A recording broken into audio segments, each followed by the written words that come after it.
안녕하십니까. 이어서 경남 소식입니다. 국토교통부가 김해 신공항 기본계획 용역을 발표했는데 소음과 안전 문제로 지역사회에서 요구했던 의견들이 거의 반영되지 않았습니다. 특히 활주로 방향과 장애물 제거 등에 대한 기존 계획을 그대로 강행해 반발이 예상됩니다. 오종우 기자의 보도입니다. 국토교통부는 김해 신공항 활주로를 기존 V자형 그대로 고수했습니다. 경상남도와 김해시가 소음 영향이 적은 11자형 등 대안을 제시했지만 반영되지 않았습니다. 국토부는 활주로 11자형을 검토했으나 북측 산악 장애물을 이유로 들었습니다. 김해공항 주변 오봉산과 경운산 등 산악 장애물, 지역사회에서는 항공기 이착륙대 안전성을 이유로 장애물 문제를 제기했지만 이도 받아들여지지 않았습니다. 국토부는 산악의 항로 간섭 여부를 검토한 결과 안전에 문제가 없다고 주장했습니다. 소음과 안전성 등 각종 우려에 대해 국토부가 내놓은 해법은 항공기 선회입니다. 항공기가 이륙한 뒤 좌측으로 22도 선회하면 김해 신시가지에 대한 소음 영향과 안전성 문제도 줄일 수 있다는 겁니다. 하지만 김해시는 즉각 반발하고 나섰습니다. 가장 큰 피해가 우려되는 김해에서 내놓은 제안들이 거의 반영되지 않았다는 겁니다. 22도 자선행 계획일차는 근본적인 해결책이 되지 못합니다.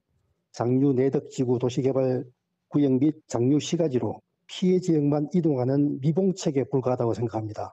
김해시의회도 조만간 국토부 입장을 규탄하는 결의안 채택을 추진하고 시민단체는 강력 투쟁을 예고했습니다. KBS 뉴스 오종우입니다. 전국의 20여 개 학교에서 발생한 식중독으로 보건당국에 비상이 걸렸습니다. 이런 가운데 경남에서도 300명 가까운 학생들이 학교 급식을 먹고 식중독 의심 증세를 보이고 있습니다. 풀무원 계열사에서 납품한 케이크를 먹었다는 공통점이 있는데 9월 생일인 학생을 축하하는 케이크였습니다. 천연수 기자입니다. 하루 800여 명이 급식을 먹는 창원의 한 고등학교입니다. 지난 4일부터 고열과 설사 증세를 보이는 학생들이 나오기 시작했습니다. 식중독 의심 증세 환자는 지금까지 40명입니다. 학교에서는 비상 대응에 나섰습니다. 일부 학생이 결석과 함께 복통과 설사 그리고 발열 이런 것들을 이제 조퇴를 요구하는 학생들이 있어가지고 상황이 조금 예사롭지 않다. 지금까지 경남 지역에서 식중독 증세를 보이는 학생은 300명에 육박하고 있습니다. 창원과 진주, 통영 등 고등학교 5곳, 중학교와 초등학교 각 1곳 등 7개 학교 학생들이 식중독 증세를 보이고 있고 추가 신고도 이어지고 있습니다. 이 가운데 증상이 심한 9명은 입원 치료를 받고 있습니다. 급식에서 풀무원 계열사가 공급한 케이크를 먹었다는 공통점이 있습니다. 같은 달 생일이던 학생들을 축하하기 위해 9월 첫 급식인 지난 3일 케이크를 제공한 학교가 많았습니다. 전국적인 현상인데 이 제품을 초코 케이크를 먹은 학교에서 좀 식중독 환자가 발생하고 있습니다. 해당 케이크는 경남에만 17곳, 전국 학교 152곳에 공급됐습니다. 경남도 교육청과 보건당국은 해당 학교 급식소에 칼과 도마, 물 등을 함께 수거해 역학조사에 들어가 케이크가 식중독 원인인지 여부는 일주일쯤 뒤에 나올 것으로 보고 있습니다. KBS 뉴스 천연수입니다. 지난 6.13 지방선거 당시 출구조사 결과가 발표되자 박종훈 경상남도 교육감 후보 캠프에서는 간부 공무원들이 환호하며 만세를 불렀는데요. 박 교육감은 재선에 성공했고 이 자리에서 사실상 눈도장을 찍은 공무원들은 2달여 뒤 교육청 인사에서 대거 요직을 차지했습니다. 조미령 기자의 단독 보도입니다. 지난 6.13 지방선거 투표가 끝난 직후인 오후 6시. 출구조사 결과가 발표되자 박종훈 경남도 교육감 당시 후보와 지지자들이 만세를 부르며 환호합니다. 박종훈 당시 후보 왼쪽은 공모로 뽑힌 송승환 창원시 교육지원청 교육장. 오른쪽 두 번째는 유승규 고성교육지원청 교육장입니다. 뒷줄은 왼쪽부터 허인수 거제 외포중학교 교장, 최병헌 본청 체육건강과장, 손재경 정책기획관, 강만조 정책기획실 서기관, 최들숙 함안교육장, 한지균 하동교육장입니다. 경남교육청 그대로 옮겨놨는데 신문 보고 내가 깜짝 놀랐어요. 이 사람 이해도 되나? 이들 공무원은 박종훈 교육감 취임 이후 승진하거나 주요 요직에 배치됐습니다. 손재경 정책기획관은 선거가 끝난 지 한 달도 되지 않아 지방서기관에서 지방부이사관인 상급으로 승진했습니다. 지난 1일자 인사에서는 최들숙 함안교육장은 본청 중등교육과장으로, 유승규 고성교육장은 창원 신월고 교장, 원기복 본청 초등교육과장은 함안교육장으로 발령났습니다. 박 교육감의 비서실장 출신인 허인수 거제 외포중학교 교장은 사립교원 출신임에도 불구하고 장학관으로 전직돼 본청 학생생활과장 자리를 꿰찼습니다. 위화감 조성에도 앞장섰다고 볼 수도 있고, 과연 그 사람들이 선거운동 기간 동안에 중립 의무를 지켰는지 의심해 볼 여지가 크다고 생각합니다. 선거법상 공무원들은 선거운동을 할 수 없습니다. 하지만 출구조사 발표 때 선거 캠프를 찾아 눈도장을 찍는 것은 선거법상 위배되지 않는다는 점을 노린 것으로 보입니다. 거기 가 있는 걸 이제 영향을 미쳤다고 사실 하나의 힘든 부분이고, 눈도장 그것만으로 이거를 법상에는 처벌하기가 조금. KBS는 박종훈 교육감의 공식 인터뷰를 요청했지만 박 교육감은 인터뷰를 하는 것은 적절치 않다며 사실상 거절했습니다. 선거법 위반은 아니라지만 특정 후보 캠프에서 만세를 부르고 요직을 차지한 공무원들이 과연 선거 기간의 중립을 지켰겠느냐는 비판의 목소리가 나오고 있습니다.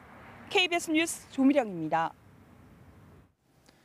마땅한 방제 방법이 없는 소나무 재선충병은 피해 확산을 막기 위해서 감염된 소나무 관리가 중요한데요. 피해 소나무를 체계적으로 관리할 수 있는 새로운 시스템이 개발돼 관심을 끌고 있습니다. 보도에 황재락 기자입니다. 초록색 방수포로 덮인 재선충병 피해 소나무 무덤은 산등성이에서 쉽게 찾을 수 있습니다. 문제는 허술한 관리 실태. 밀봉되지 않고 찢겨진 방수포. 농약병과 함께 방치된 소나무. 무단으로 훼손돼 창고 덮개로 쓰이는 방수포까지. 모두 방제 지침에 어긋납니다. 재선충병 피해 소나무 더미에 동작과 빛을 감지하는 센서를 설치합니다. 설치된 단말기는 10km 떨어진 통신 단말기로 실시간 신호를 보냅니다. 넘버원 신호 잡힙니까? 예, 넘버원 신호 잘 잡힙니다. 단말기에서 보내는 데이터는 네트워크 서버를 통해 프로그램에서 실시간 확인이 가능합니다. 방수포가 찢어지거나 사라질 경우 GIS, 즉 상세한 지리 정보와 함께 실시간 경고음으로 바로 알 수 있습니다. 사물 인터넷과 통신 기술에 기반한 자동 관리 시스템은 경상남도와 민간업체가 공동 개발한 것으로 지난해 대한민국 우수 특허 대상에까지 선정됐습니다. 자연적인 훼손이나 아니면 사람에 의하여 인위적인 훼손이 일어날 경우에 조도 센서라든지 모션 센서가 작동함으로 인해서 실시간으로 현장에 있는 상황을. 소나무 재선충병 피해 나무 더미는 전국에 약 200만 개. 새로운 관리 시스템이 피해 확산을 막을 수 있을지 주목됩니다. KBS 뉴스 황재락입니다. 사격 황제 진종호 선수가 대역전극을 쓰며 창원 세계 사격 선수권 대회 10m 공개권총에서 우승을 차지했습니다. 우리나라는 결선에만 3명이 진출하는 등 단체전도 우승하면서 다가올 2020년 올림픽에 대한 기대를 키웠습니다. 박상현 기자입니다. 마지막 한 발. 241.5점. 동점을 기록하며 슛 오프. 연장으로 들어갑니다. 끝내 진종호 선수가 10.3점을 쏘며 러시아 선수를 누르고 우승해 금메달을 거머쥡니다. 경기 중반까지 6.2점이나 벌어졌던 차이를 뒤집는 짜릿한 대역전극이었습니다. 사상 최초 세계 사격 선수권 대회 10m 공기권총 2연패 달성입니다. 8등이라서 그냥 또 이렇게 끝나는 건가 싶었는데 그냥 실수만 하지 말자. 그런 생각으로 하다 보니까 이렇게 됐고요. 10m 공기권총 남자 대표팀은 결선에 3명이 오르는 기염을 토하며 이대명 선수가 개인전 동메달과 함께 단체전에서도 금메달을 획득했습니다. 이 분야에서는 우리나라 첫 단체전 우승이기도 합니다. 세계 선수들이 우리 50m, 10m 권총 선수들을 되게 많이 부러워합니다. 자기들은 멤버가 2명밖에 없는데 한 사람이 받쳐주지를 못하는데 우리는 3명, 4명이 골고루 다 똑같이 하기 때문에. 맞대결 관심을 모은 북한 김성국 선수와 베트남 호안 수안빈 선수는 결선 진출에 실패했습니다. 우리나라는 국가 순위에서도 선두를 달리며 아시안 게임의 부진을 씻어내고 다가올 2020년 올림픽에 대한 기대를 키우고 있습니다. KBS 뉴스 박상현입니다.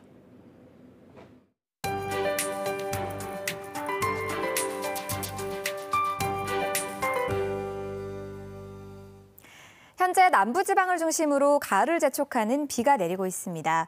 비구름은 경남 지역 전체를 뒤덮고 있는 모습인데요. 시간당 5mm 안팎으로 빗줄기가 그리 굵은 편은 아닙니다.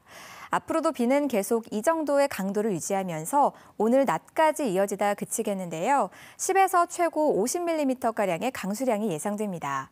비가 내리는 지역에서는 도로가 많이 미끄럽겠고요. 시정도 좋지 못하기 때문에 운전하는 분들은 각별히 주의하셔야겠습니다. 비가 그친 뒤 내일부터는 날씨가 더욱 선선해집니다. 북서쪽에서 찬 공기가 밀려들기 때문인데요. 절기상 백로인 내일 창원의 아침 기온은 19도까지 내려가겠고요. 낮 기온도 주말 내내 26도 안팎에 그치겠습니다. 주말을 맞아 야외 활동 계획하신 분들은 옷차림을 따뜻하게 해주셔야겠습니다. 비구름이 덮여있는 덕에 오늘 아침 기온은 어제보단 조금 높습니다. 동부 지역은 창원과 김해, 밀양 20도, 의령과 창녕이 21도를 가리키고요. 낮 기온은 27, 8도 선으로 어제보다 조금 낮겠습니다. 경남 서부 지역도 현재 기온 19도 안팎으로 어제보다 조금 높게 출발하고요. 낮 기온은 산청 26도, 합천이 28도에 그치겠습니다. 오늘 바다의 물결은 동해남부 먼바다에서 최고 3m까지 높게 일겠고요. 해상에는 벼락과 돌풍을 동반하면서 요란스럽게 비가 내리겠습니다.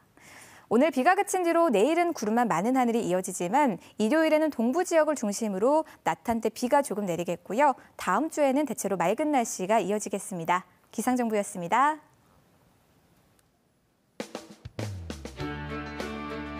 통영시가 청년 창업자에게 점포당 최대 2천만 원을 지원하는 통영드림존 조성사업 참여자를 오는 17일까지 모집합니다. 거제시가 이번 달부터 관광 수요 확대를 위해 숙박업소와 음식점 등에서 쓸 수 있는 거제관광 할인 쿠폰북을 배포합니다.